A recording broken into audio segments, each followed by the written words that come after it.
تبلیغ کا مطلب ہوتا ہے بات پہنچانا، حق کا پیغام پہنچانا، کنوے کرنا، پہنچانا۔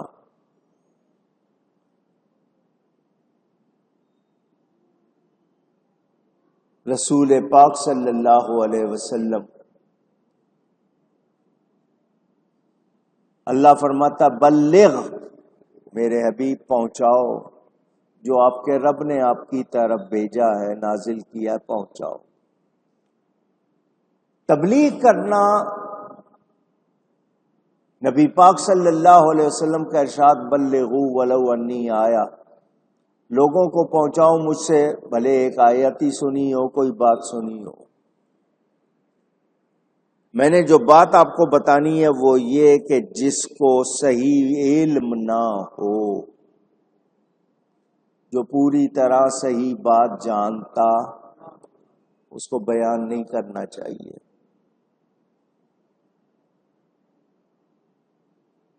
ورنہ کوئی بات اس نے غلط کی، دوسروں نے یقین کر لیا تو وہ بھی، اس کو بھی گناہ ہوگا، جتنے سن کر اس پر عمل کریں گے ان کا بھی گناہ ہوگا۔ ہم لوگوں کو بہت عادت ہے نصیحت کرنے کی۔ نصیحت کا مطلب خیر خواہی ہوتا ہے، دوسروں کو سنانا، اولاد ہو، دوست ہو، دوسرے لوگ ہوں، ہم سارے ہی بنے ہوتے ہیں، اس وقت سارے مفتی بنے ہوتے ہیں، سارے ہی باتیں کر رہے ہوتے دوسروں کو۔ اور آپ کے ہاں وہ محاورہ ہے نا، دوسروں کو نصیحت اور خود میاں فضیحت، خود اپنے آپ کو تو سنبھالنا نہیں ہے، دوسروں کو کہنا ہے۔ یہ بہت ہی احتیاط والا کام ہے، بہت احتیاط والا۔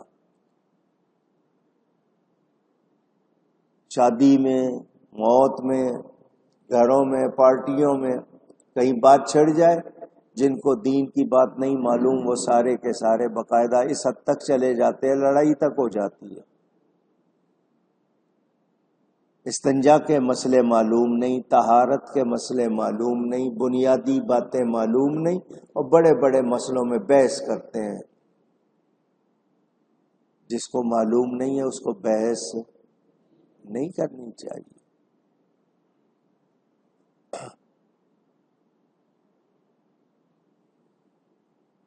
تبلیغ کرنے والے کا حوصلہ بھی ہونا چاہیے، لازمی بات ہے، سارے ایک جیسے نہیں ملیں گے اس کو۔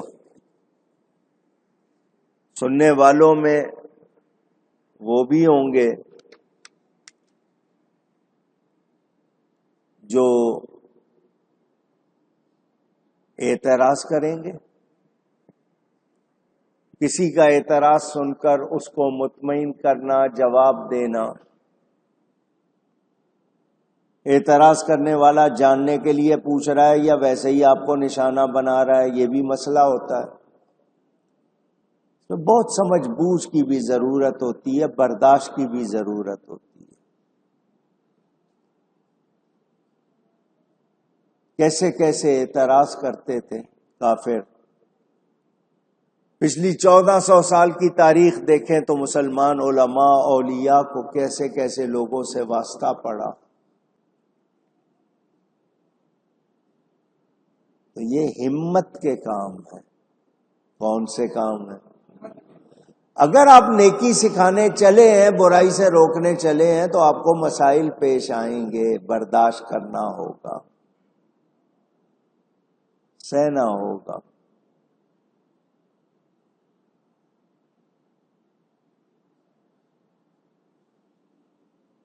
مگر رشتہ داروں کی کوئی بات ناپسند آ جائے، بول چال چھوڑ دیتے۔ اس نے مجھے ایسا کہا تھا، اس نے مجھے اس طرح دیکھا تھا، اسی پہ بول چال، میل جول بند۔ ہمارا یہ حال ہے، غیروں کی سہ لیتے ہیں، اپنوں کی کچھ بھی نہیں سہتے، اور کبھی کسی کی بھی نہیں سہتے۔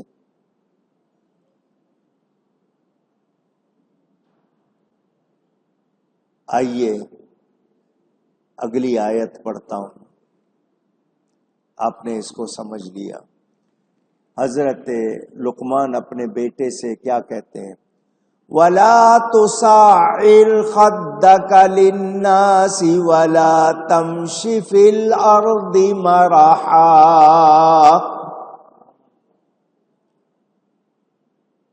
اور کسی سے بات کرنے میں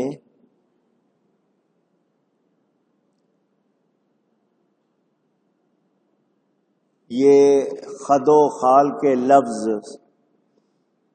آپ اپنے چہرے کے حوالے سے بھی بولتے ہیں، فیچرز کے لیے، نئے نقش کے لیے بولتے ہیں۔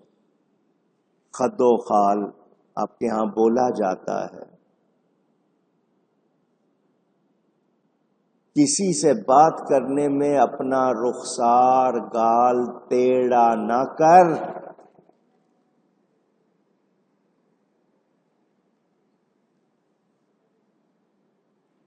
کیا مطلب؟ چہرے کے تیور مت بگاڑ،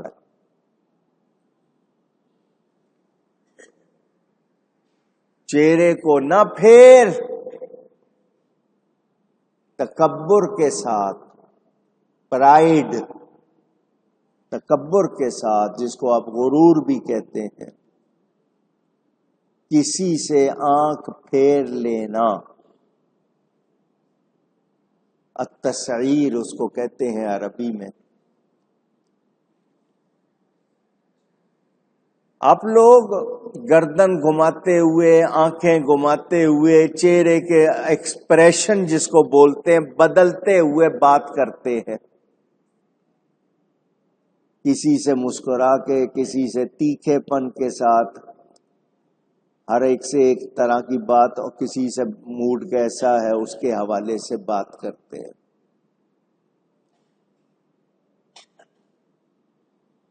ناک چڑھانا، مختلف ہر ایک کے چہرے کے تیور ہوتے ہیں۔ یہ جو خد و خال ہے، آپ کا چہرہ جو ہے، آج کل کے لوگ باڈی لینگویج کہتے ہیں، جی جو کوئی بات کر رہا ہے باڈی لینگویج بھی دیکھو، اس کے تیور کس طرح کے ہیں، موڈ کس طرح کا ہے، ظاہر کیا کر رہا ہے۔ آنکھیں بھی بولتی ہیں، آپ کی ادائیں بھی بولتی ہیں۔ معنی یہ ہوا کہ سلام و کلام اور ملاقات کے وقت بطور تواضع، عاجزی کرتے ہوئے اپنا پورا چہرہ لوگوں کے سامنے لائیں، چہرہ ان سے نہ ہٹائیں، نہ ہی کچھ حصہ چھپائیں۔ جو تکبر کرنے والے ہیں ان کی عادت ہوتی ہے لوگوں کو حقارت کی نگاہ سے دیکھتے ہیں، غصے سے دیکھتے ہیں۔ کسی بڑے کا معاملہ آ جائے تو آواز بدل جاتی ہے، کوئی کمزور آ جائے تو آواز اور ہو جاتی ہے۔ یہ ہمارا روز کا کام ہے۔ تکبر کی وجہ سے یا تجبر کی وجہ سے چہرہ دوسروں سے پھیرنا، یا چہرے پہ ایسے تاثرات لانا کہ اگلے کو حقارت محسوس ہو، یا اس کو لگے کہ آپ اس کو اچھا نہیں سمجھ رہے، اس سے آپ کسی کا دل جیت سکتے نہیں۔ میرے پیارے نبی پاک صلی اللہ علیہ وآلہ وسلم تبسم کی عادت، مسکرا کے بات کرنا، نرم لہجے میں بات کرنا، میٹھی بات کرنا۔ وَقُولُوا لِلنَّاسِ حُسْنًا، قرآن کہتا ہے لوگوں سے اچھی بات کرو، اچھی طرح بات کرو۔ لیکن ہمارے ہاں معیار ہیں، ہر ایک سے الگ الگ۔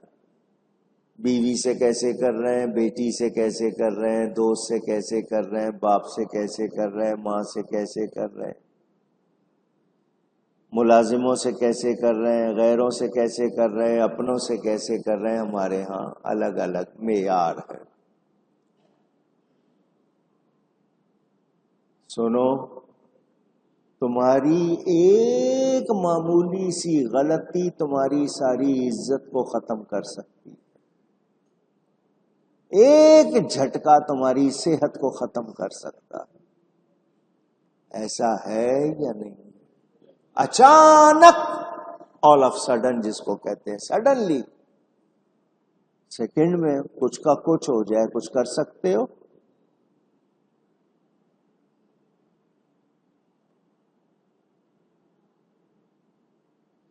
تو تم نے اگر تبلیغ کرنی ہے تو پھر ہمت لاؤ،